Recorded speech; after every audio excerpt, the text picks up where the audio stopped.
السلام علیکم دوستو، آج میں آپ کے لیے جو یہ واقعہ لے کر آیا ہوں یہ انتہائی سبق آموز ہے۔ اس کا تعلق اس چیز سے کہ اگر انسان کو زندگی میں کسی بابت مشورہ کرنا پڑے تو اسے مخلص، دانا اور سمجھدار آدمی سے مشورہ کرنا چاہیے، نہ کہ جاہل اور خوش آمدی یا کم ظرف آدمی سے، جس کی وجہ سے آپ زندگی میں بہت ہی مشکلات کا شکار بھی ہو سکتے ہیں اور گہری پستیوں میں بھی گر سکتے ہیں۔ دوستو آگے چلنے سے پہلے آپ سے ریکویسٹ ہے، آپ چینل کو سبسکرائب کر دیں، ویڈیو کو بیل آئیکن بٹن پریس کر دیں اور پلیز آپ میری ویڈیوز پہ کمنٹس ضرور دیا کریں تاکہ میں بہتر کنٹینٹس کو تلاش کر سکوں۔ واقعہ کچھ اس طرح ہے کہ ایک دفعہ موسیٰ علیہ السلام نے فرعون سے کہا کہ اے فرعون، تو اسلام قبول کر لے، اس کے عوض تجھے آخرت تو تیری سنور جائے گی، تو یہ دنیا میں بھی 4 نعمتوں سے نوازا جائے گا۔ تو اللہ یہ اعلان اس بات کا اقرار کر لے کہ خدا کے سوا کوئی معبود نہیں ہے، جنوں، انسان، بستی، فلک، ستارے، چاند، زمین کے اوپر نیچے، غرض کے ہر چیز، جنگلوں، پہاڑوں، بیابانوں کا مالک صرف اللہ تعالیٰ ہی ہے، اور تو اللہ تعالیٰ کی وحدانیت کو قبول کر کے اپنے کفر سے باز آ جا۔ اگر تو ایسا کرے گا تو تجھے دنیا میں ایسی 4 نعمتیں ملیں گی جس کا تو تصور بھی نہیں کر سکتا، اور تیری آخرت بھی سنور جائے گی۔ جب فرعون نے یہ 4 چیزوں کے متعلق سنا تو اس نے اس بات سوچا تو وہ بڑا متاثر ہوا، اور اس نے حضرت موسیٰ علیہ السلام سے اس کی بابت پوچھا کہ آپ مجھے بتائیں وہ کیا 4 چیزیں ملیں گی۔ تو حضرت موسیٰ علیہ السلام نے اللہ کے حکم سے فرمایا کہ اگر تو اسلام قبول کر لے تو پہلی نعمت تجھے یہ ملے گی کہ تو ہمیشہ تندرست رہے گا، کبھی بیمار نہ ہوگا، اور دوسری نعمت تجھے ملے گی تو اپنے خانہ تن میں تعلق خداوندی کا ایسا خزانہ دیکھے گا کہ تو باطنیت کی روشنی حاصل کرے گا، اور اپنی خواہشات نفسیانہ سے باز آ کر اللہ تعالیٰ کی رضا کے لیے اپنے آپ کو تیار رکھے گا، اور ایسی دولت کو پائے گا جس کا تو تصور بھی نہیں کر سکتا، اور اپنے مالک حقیقی سے تیرا تعلق بن جائے گا۔ اور تیسری نعمت تجھے یہ ملے گی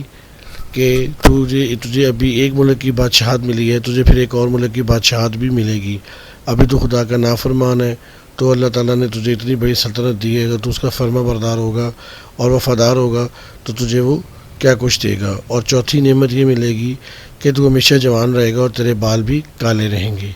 یہ باتیں سن کے فرعون کے دل پہ بڑا گہرا اثر ہوا، اور اس نے کہا کہ موسیٰ علیہ السلام سے کہا کہ میں اپنی اہلیہ سے مشورہ کر لوں تو پھر میں آپ کو بتاؤں گا۔ یہ بات کرنے کے بعد وہ حضرت آسیہ رضی اللہ عنہا کے پاس چلا گیا اور ان کو جا کے اس نے یہ ساری بات سنائی۔ جب یہ بات آسیہ رضی اللہ عنہا نے سنی تو وہ یہ سنتے ہی زار و قطار خوشی سے رونے لگی، اور پھر انہوں نے کہا تجھے مبارک ہو، آفتاب تیرا تاج ہوگا۔ حضرت موسیٰ علیہ السلام نے تیری برائیوں کی پردہ پوشی کر کے تجھے دولت باطنی دینا چاہتے ہیں۔ یہ بہت ہی عجب معاملہ ہے، اللہ تعالیٰ نے تجھے تیری تمام ظلم، کفر، کبریائی اور جھوٹی خدائی کو پس پش کرتے ہوئے اپنی رحمت سے تجھے یہ موقع نوازا ہے کہ تو اپنی دنیا اور آخرت کو بچا سکتا ہے، اور تجھے وہ بادشاہت ملے گی جو دنیا اور آخرت میں ہوگی۔ تو حضرت موسیٰ علیہ السلام کی اس بات کو قبول کر لے۔ بے شک حضرت موسیٰ علیہ السلام اللہ تعالیٰ کے نبی ہیں، جو انہوں نے فرمایا ہے ویسا ہی منوعن ہوگا، چونکہ وہ جو بات کرتے ہیں اللہ کے حکم سے کرتے ہیں۔ تو میری نصیحت کو مان، تو جا کے حضرت موسیٰ علیہ السلام کے سامنے اللہ تعالیٰ کی وحدانیت کو قبول کر لے اور اس کفر سے باز آ جا، اور ایسی نعمتوں کو کبھی بھی ہاتھ سے نہ جانے دیں۔ فرعون نے یہ بات سننے کے بعد وہاں سے پھر بی بی آسیہ سے کہا کہ میں اپنے وزراء سے مشورہ کر لوں۔ فرعون کے یہ الفاظ سن کے بی بی آسیہ نے فرمایا